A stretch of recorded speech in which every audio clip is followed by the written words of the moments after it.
Flamengo dá aula. Aula. O Flamengo hoje é uma universidade, é um PhD, é um pós-graduado no último grau em termos de como arrecadar dinheiro sem depender do campo. Que beleza, hein? Ô Rodrigo Matos, você abalou as estruturas do planeta do futebol quando disse ontem que o Flamengo ficou devendo 1 milhão. Aí eu fiquei pensando aqui, mas o que está acontecendo com o Flamengo? Põe a arte aí para projeção para 2025. Olha o milagre. Olha só, a projeção do Flamengo para 25 é 1,5 bilhão. BAP mostrou números sobre um orçamento refeito diante da nova realidade. O último fora planejado ainda pela gestão Rodolfo Landim, em novembro de 2024. E as novas cifras apontam para uma previsão de uma receita recorde de 1,5 bilhões de reais. Vamos seguir. Olha aqui, que beleza, hein? Ô Rodrigo Matos, você abalou as estruturas do planeta do futebol quando disse ontem que o Flamengo ficou devendo 1 milhão. Aí eu fiquei pensando aqui, mas o que está acontecendo com o Flamengo? Põe a arte aí para projeção para 2025. Olha o milagre. Olha só, a projeção do Flamengo para 25 é 1,5 bilhão, receita recorrente 1,5 bilhão, queda do endividamento líquido 175 milhões, o EBITDA, que é a geração de caixa, a relação para saber se o clube está saudável ou a empresa, enfim, ficou em 480 milhões e o superávit previsto 180 milhões, inclui receita do Maraca. Essa é a projeção do Flamengo para 25. Mas o Odorico Paraguaçu, na sua nobre sabedoria, dizia: a gente não pode olhar para o hoje sem se preocupar com o para trás mente. Essa notícia de 1 milhão de déficit aí gerou uma confusão aí, não gerou não, Rodrigo? Explica pra gente o para trás mente e entra agora na projeção para 25, por favor. Bom, primeiro, só não entrou aqui, porque isso foi na reunião do Conselho Deliberativo de ontem, o Luiz Eduardo Batista, o presidente do Flamengo, estava apresentando os números, e aí a gente já tinha fechado até as artes, foi 9 da noite, enfim, mas eu estou com os números anotados aqui, eu fui conversando com quem estava participando da reunião, né? Então, sim, o Flamengo fechou no último ano da gestão Landim com R$1 milhão de déficit, é o primeiro déficit desde 2020, que foi pandemia, e ele teve muito a ver com o aumento de gastos, né? O Flamengo gastou no ano passado além do que estava prevendo, então ele tinha inicialmente uma previsão de 70 milhões de superávit, era o orçamento previsto, e acabou com 1 milhão de déficit, porque gastou mais de 100 e poucos milhões a mais do que estava previsto, acabou em 900 e tanto o gasto, e uma receita que ficou bem próxima da do Palmeiras, que a gente mostrou aqui. Um pouco abaixo de 1,3 bilhão de reais foi a receita do Flamengo no ano passado, ali contando com as vendas de jogadores que foram mais baixas. Então, o clube teve esse déficit pelo excesso de gasto, compra do terreno, do estádio, várias contratações ali quando o time começou a sofrer contusões. E o que essa gestão fez? Começou a recuperação de caixa, geração de receita e corte de gasto. É isso que ela tem feito. Então você viu que a janela do Flamengo foi discreta. Essa receita total que eles estão projetando é porque eles estão... foi colocado metas para todos os departamentos do clube para aumentar pelo menos 10% ali, cada um a receita, marketing, e tem muita aposta no Maracanã. Então essa receita a gente tem que ressaltar que tem uma diferença porque ela inclui a receita do Maracanã e normalmente o Flamengo fazia a conta sem a receita do Maracanã. Sem a receita do Maracanã dá 1,3 bilhão mais ou menos. Mas por quê? Como o estádio ficou mais para frente, porque o entendimento hoje da diretoria é que não tem dinheiro para construir nesse momento, vai ter uma revisão total do plano do Maracanã para você reduzir custo e aumentar a receita. Vai criar estacionamento que não existia, vai mudar algumas explorações de hospitalidade ali, enfim, tornar o estádio mais rentável e reduzir o custo dele para aumentar o dinheiro que ele gera. Essa é uma aposta muito grande, junto com aumentos ali de marketing e tal, por isso essa aposta aqui vai ter uma receita total acima de 1,5 bilhão. E aí, um superávit de 180 milhões, queda de endividamento líquido, a previsão é porque acabe o ano com um endividamento líquido em 175 milhões, quando estava mais ou menos no final do ano passado, estava perto de 400. Então o clube vai tentar crescer baixando a dívida, o que já conseguiu, verdade seja dita, na própria gestão do Landim. Nos 6 últimos anos, 6 meses finais, é que a coisa acabou dando, a conta ficou mais apertada, mas ele conseguiu em vários momentos reduzir a dívida mesmo investindo, e é o que a geração de caixa, 480 milhões, por que isso é importante? A geração de caixa não é exatamente o EBITDA, né? Mas a gente botou aqui como se fosse um sinônimo para as pessoas entenderem. É o dinheiro que sobra antes de você pagar imposto. E é o que mostra o que a empresa consegue gerar de dinheiro para investimento. E o Flamengo precisa de dinheiro para investimento, para a parte esportiva e no futuro para ter um dinheiro com uma margem muito maior para começar a construir de fato o estádio. Vai precisar crescer cada vez mais essa margem e esse EBITDA. Por isso que é importante esse número aí de 480, para você começar a criar um caixa robusto para em algum momento começar a tocar de fato o projeto do estádio. Então esse é o estádio, foi mostrado ontem para os conselheiros, tem um entendimento ali otimista de que esse ano vai ser... Já saiu, o clube já saiu mais ou menos do aperto, tendo dado essa segurada na janela, vai ter uma janela um pouco melhor no meio do ano, que vai poder investir 25 milhões de euros. Então, o clube deu uma andada em relação ao estágio que estava em janeiro. Fala. Uma assim, a questão do estádio que você falava na época da campanha ainda do BAP, embora o BAP tenha sempre evitado dizer que era contra o estádio, como todos os candidatos falaram que não eram contra o estádio, mas estava claro que tinha uma rejeição, não à ideia do estádio, mas pelo menos ao estudo de viabilidade do estádio. E aí, quando você fala com algumas pessoas da campanha lá atrás, eles falam sobre a possibilidade de dinamizar o Maracanã, o que eu acho que é possível com limites, Rodrigues, que eu queria te ouvir. Porque, assim, por exemplo, eu acho que teve um aumento de 40% do preço do ingresso, né? De 50 para 80, ainda que a gente precise dizer que o sócio está pagando R$20, mas paga R$100. Em jogos pequenos, né, PVC? O efeito no Carioca não foi muito significativo, não, em termos de receita, viu? Se você olhar. Perfeito. Eu sempre faço a questão de dizer que o ingresso de face nos Jogos do Brasil hoje em dia, a gente fala, o ingresso para Palmeiras e São Paulo, o ingresso mais barato é R$220. Para não sócio. Porque o sócio paga 150 por mês e tem 100% de desconto no ingresso. Então, por isso que quando você faz a conta, 220 o ingresso mais barato, aí Palmeiras e São Paulo dá 38 mil pessoas, a renda deu 8 milhões e meio? Não deu. Deu 5 milhões. Então, como é que o ingresso mais barato é 220? Muita gente pagou muito menos do que isso, né? Minha filha pagou 35. Ponto parágrafo. O Maracanã tem sempre um gap, porque tem 10% do público. Você pega o público do Fla-Flu, o maior público do Brasil em jogos de clube nesse ano. 69 mil presentes. Público pagante, 64.200. Ou seja, você tem 5.500 pessoas, num total de 60 mil pessoas, 69, você tem 6 mil pessoas que entraram sem pagar. É muito louco, cara. É muito doido. Isso, de fato, cria um gap, cria um problema. Por isso que o Flamengo o Landim queria fazer estádio. Você tem um estádio que você tem a sua receita.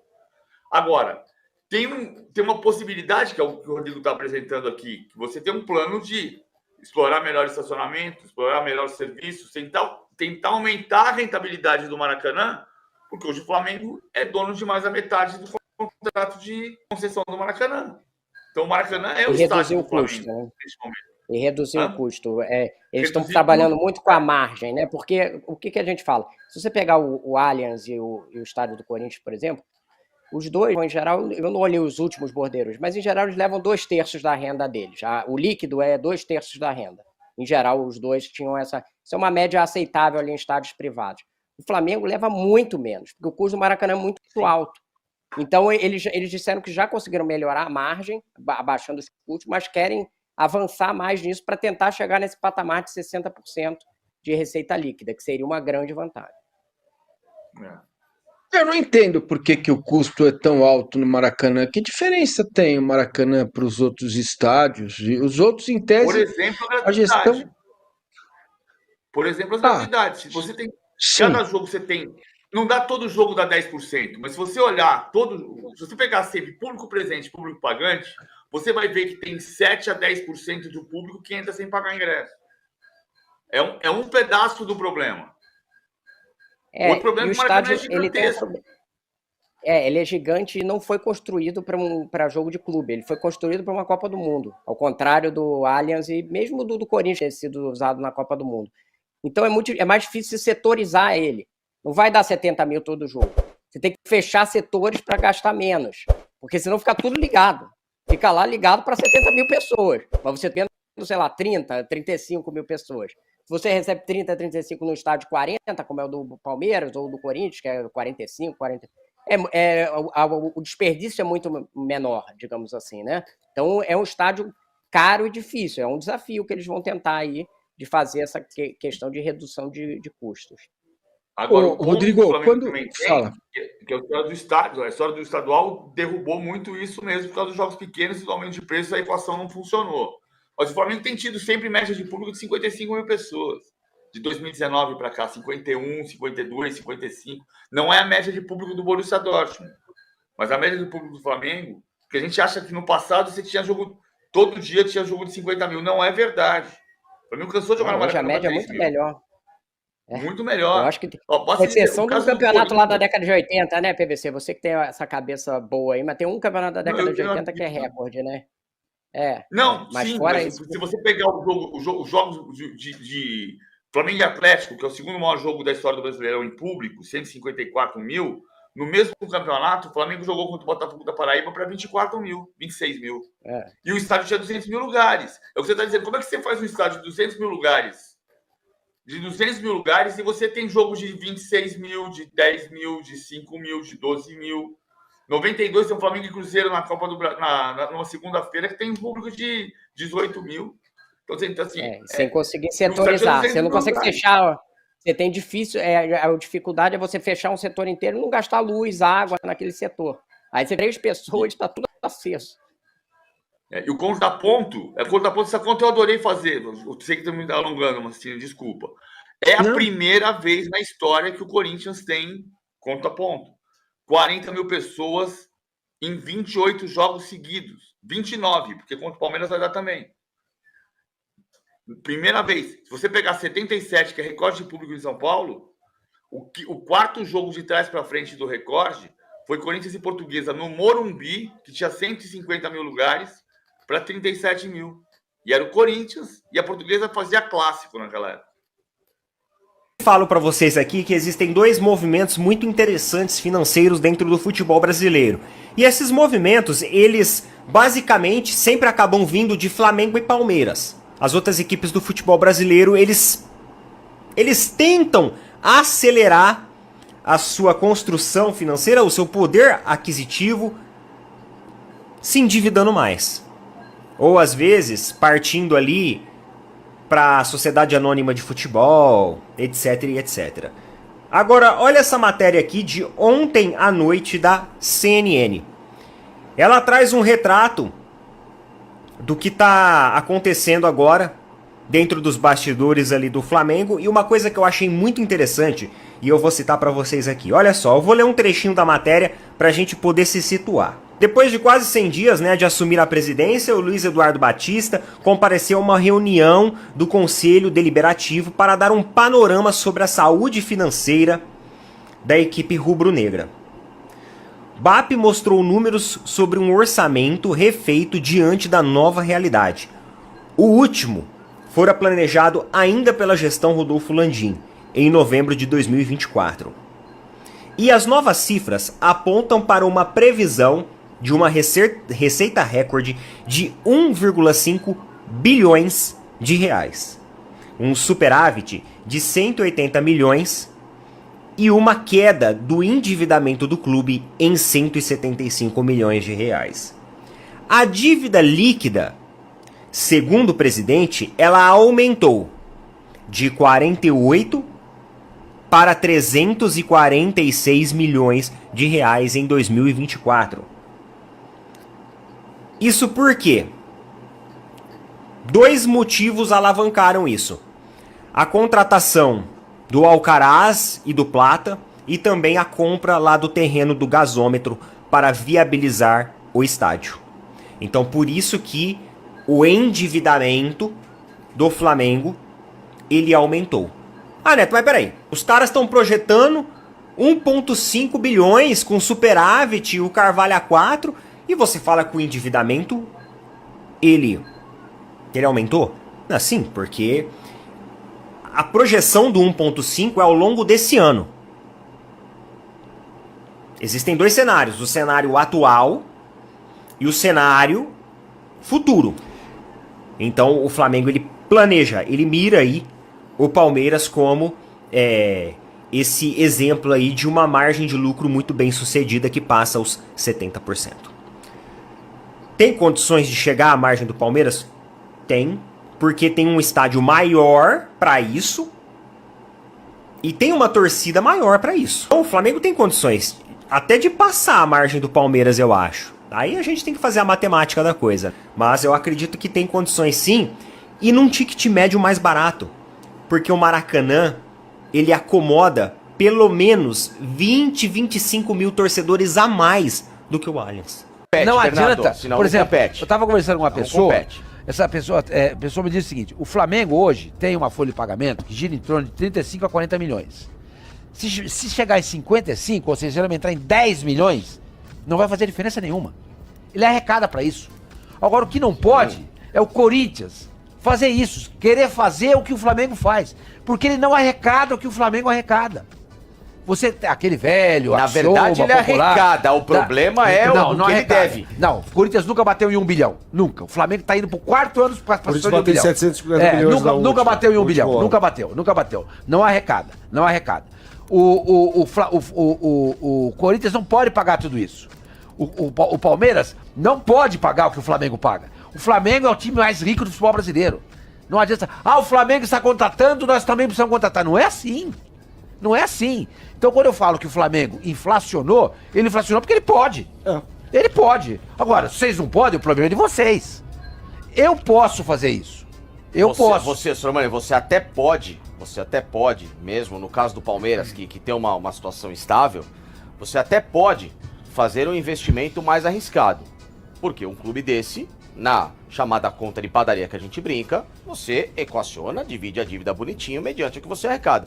O que não pode é o clube não gerir, como a gente conversava, mais receitas de marketing e quer viver do próprio mundo há 5 anos. Como o Corinthians está, como o São Paulo, como o Palmeiras, com camisa travada, com patrocínio defasado, com um monte de coisa. Não dá. O Flamengo, ele dá aula.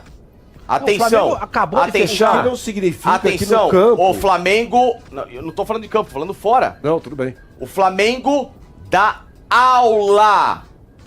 O Flamengo hoje é uma universidade, é um PhD, é um pós-graduado no último grau em termos de como arrecadar dinheiro sem depender do campo. O Flamengo hoje vende até o fio do cabelo do Gabigol. O Flamengo fechou agora o patrocínio pra, eu não esqueci o nome da empresa, Texaco. Exatamente, com a Texaco. Pois é, e a Texaco nem existe mais como posto de gasolina, cara, no Não, Brasil. com óleos, né? Ela só vende produtos, é uma Sim. coisa muito Então, mas doida é pra isso. camisa de treinos Só pra camisa de treino. e pra banner, tá? Enfim, é o que o Facingani falou. microfone, sei lá, uma microfone. coisa assim, O que o Facingani falou, ele tem razão. razão. Os caras O do Flamengo vende marketing tudo. do Flamengo estão sempre atentos da onde eles podem conseguir um dinheiro a mais. Sormani, Estão indo. Daqui a pouco o Flamengo vai Uma bater informação 1 bilhão sobre e E eles meio. não vendem mais só a camisa. posso só dar o Flamengo está... Isso é informação, tá? Opa, peraí. Plantão? Plantão? Pode ser. Opa, Não, daqui ou da será pra que cá. não? respira aí. É nosso? Opa, olha, ó. Esse é o Repórter repórter essa, S. não tem chaco, pô. É Texaco. É Texaco, né, repórter? Alô, Bonner. Não, esse é... Não, isso é... Pô, mas Fala, fala. Texaco e o repórter Esso. Fala pra Aí ele como que é você vai- Flávio Como é o Gomes. repórter Esso? Repórter essa você vai é o o melhor da história, Flávio né? Gomes. Flávio Vamos Você Gomes. vai falar, Alô, você é não o cita seguinte, o nome da Texaco. não você fala sei se aquela vai outra acontecer, Eu tô companhia. trabalhando, liga pra Cristina, por favor. Portaria do... Era informação. Cara, tá dando rei. O Flamengo está trabalhando, não significa que vá acontecer, mas para ter um faturamento de 2 bi nesse ano. Não bate. Não bate? Está Bate? trabalhando para Não isso. deu. 2 bi Felizmente. só se vender jogador. Então. Vendeu o Mateusão agora. Vendeu o Mateusão? Conseguiu por 10 milhões Do que de euros? de reais. de reais. Então calma. Para o futebol dos Emirados Árabes Unidos. Não sei exatamente o clube, é um clube pequenininho e tal, mas conseguiu vender o Mateusão. Tá trabalhando para isso. Virou uma obsessão na cabeça do presidente Rodolfo Landim. E esse faturamento, Não se conseguiu. bater 2 bi, isso significa Praticamente dobrar. em euros dá quanto? 2 bi? 350 milhões. milhões de euros. Isso aí deve ser orçamento de Roma. O Real Valência. Madrid fechou com um faturamento de 857 milhões de euros. ano Posso passado. botar Real a Madrid, gasolina cara. aqui na fogueira? Já falamos tá de falando Texaco, Texaco, né? Vamos botar aí. Cara, eu queria muito acreditar nesses números para baixo e para cima, sabia? Mas tem demonstrativo, não É, tem? Não tem. tem. Hoje Vocês os caras confiam? publicam. Ah, mas é publicado. Eu não Mas é confio. auditado. auditado por auditado. aí. Auditado por trabalha nesse auditado por empresa. Agora, se você colocar o óleo do Flavinho, que não é o Vai, do vai, Flamengo, tira Deixa nível não pega só. fogo, vai. Deixa, Acontece ô, isso. Mica, só fecha um pouquinho, é sério aí, só para eu concluir o que eu estava falando. Para mim, acho que às vezes há uma supervalorização para tipo, não tô falando do Flamengo, né, mas assim, porra, 2 bi o Flamengo, entendeu? 2 bi de faturamento. Pô, hein? dá, Não dá, é de... não é lucro. Você cai da cadeira, velho. Aí você vê o outro 700, que também é grana, 1 bi, entendeu? Como há também, eu acho que às vezes às vezes se esconde o dinheiro. O Corinthians, o que joga pra baixo. o Corinthians eu tenho certeza que esconde dinheiro. Eu já falei, eu sou um dos poucos jornalistas nesse país que defende essa tese, muita gente tá atrás de mim Não hoje. só o Corinthians, né? Que o Corinthians... Não, tudo bem.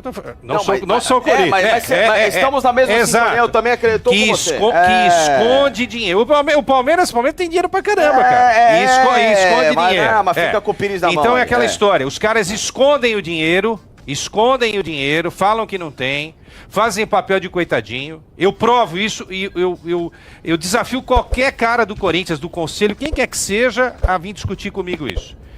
Que o Corinthians não tem dinheiro para pagar o estádio, não tem para pagar isso, aquilo. O Corinthians esconde dinheiro, porque teve que fazer um papel do coitadinho nos últimos anos para ter a barganha, entendeu? Para negociar com a Caixa Econômica.